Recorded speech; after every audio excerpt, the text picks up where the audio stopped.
Hey guys, welcome to LA to the Motoring Club, and I'm here with Tommy, who's behind the camera. Hey guys, how's it going? We are out here taking a look at something pretty special. Yeah, it's not some of the cool cars that you see next to me, but it is the car behind me. And Tommy, what is that car? Well, this is the 2024 Porsche Cayenne Turbo GT. This is the top of the line Cayenne with 650 horsepower. Now, for all of you guys and gals who know the Volkswagen Group, you know that this shares some similarities with the Lamborghini Urus and, of course, the top dog Audi. But here we're going to be talking about the Porsche because the Cayenne has been refreshed. Well, it's more of a super heavy update than just a standard refresh. So this is the E3.2 generation of the Cayenne, and they have, in some way or another, fiddled with, changed, or completely redesigned just about every component on this car. And this model, the Turbo GT, separates itself out from the rest of the Cayenne lineup in some really substantial ways. Yeah, we're also going to do a walk around of the new hybrid, but we're going to publish that over to our EV channel. So if you're curious about that one, head on over to alltfl.com. But let's talk about the top dog Cayenne. And should we tell them how much it costs, or should we wait till the end of the video, Tommy? I think we should do it at the end. All right. But let's start with a visual walk around of this Turbo GT because it does offer some really attractive features.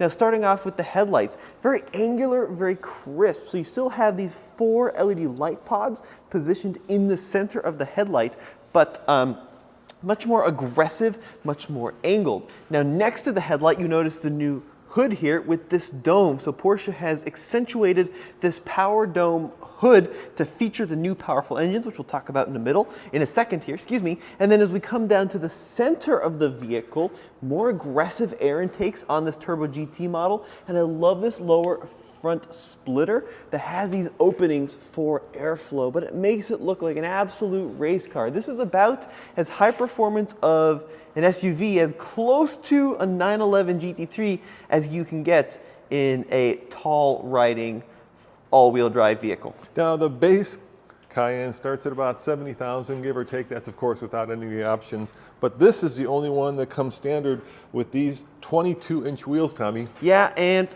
we are rolling on Pirelli tires. Now, compared to the Cayenne S, this Turbo GT has about an inch more rubber on it. It also has a completely recalibrated air suspension.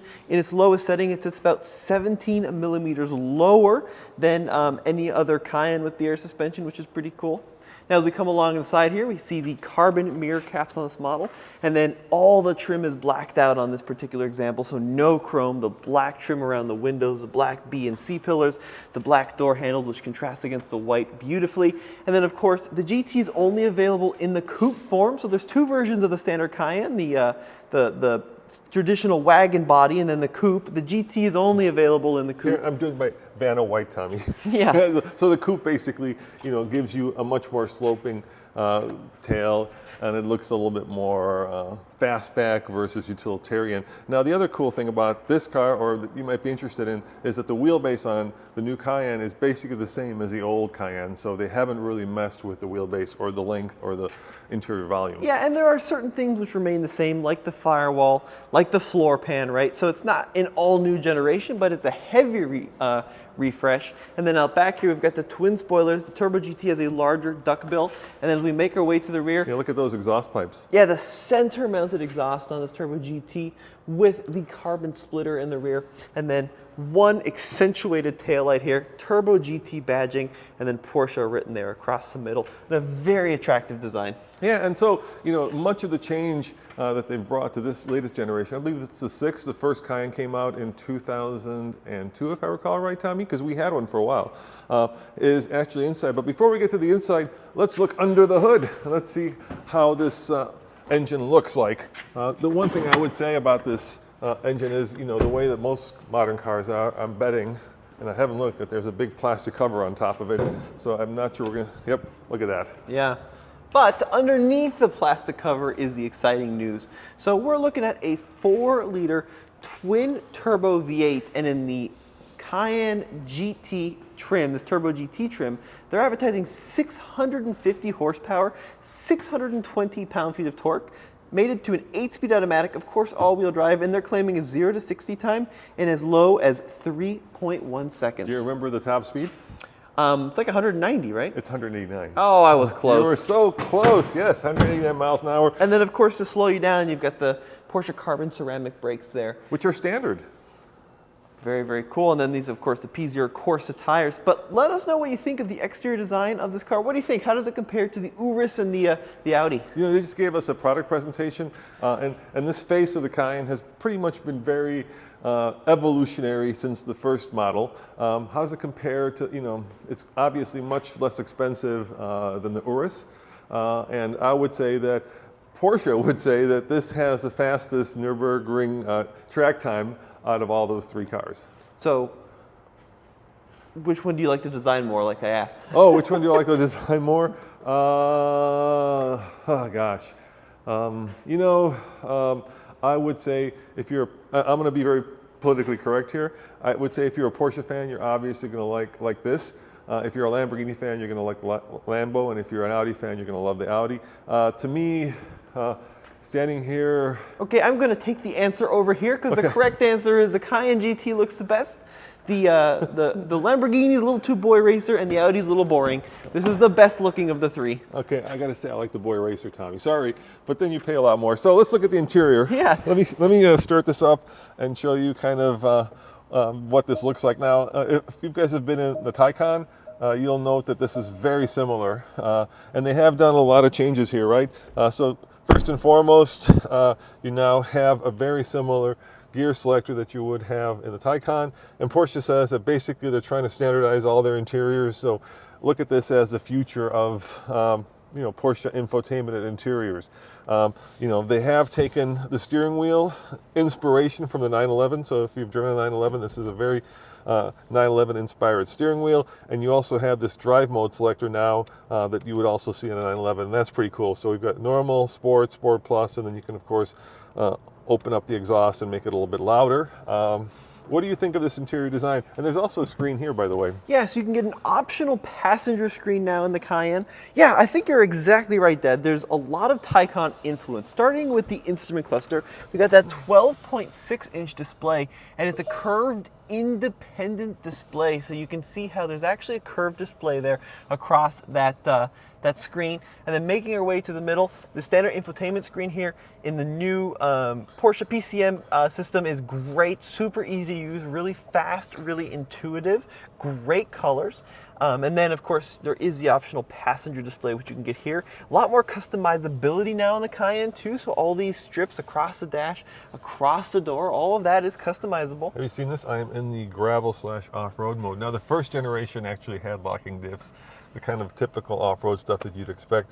Obviously this car is not going to be used for Moab, but there is the ability to take it to your winter cabin when the road goes from paved to unpaved. And you also have, of course, that classic design across the center there with the three Porsche gauges. This one's got, you know, Sport Chrono there mounted in the middle. And then as we make our way down, we see new climate control panels on the Cayenne as well. And they've kind of gone with this good mix of digital and analog controls here in the center with these little toggles that you can move up and down. Yeah, I love the fact that auto manufacturers are bringing back traditional buttons and scroll wheels and knobs and levers, right? I mean, it's nice to have that tactile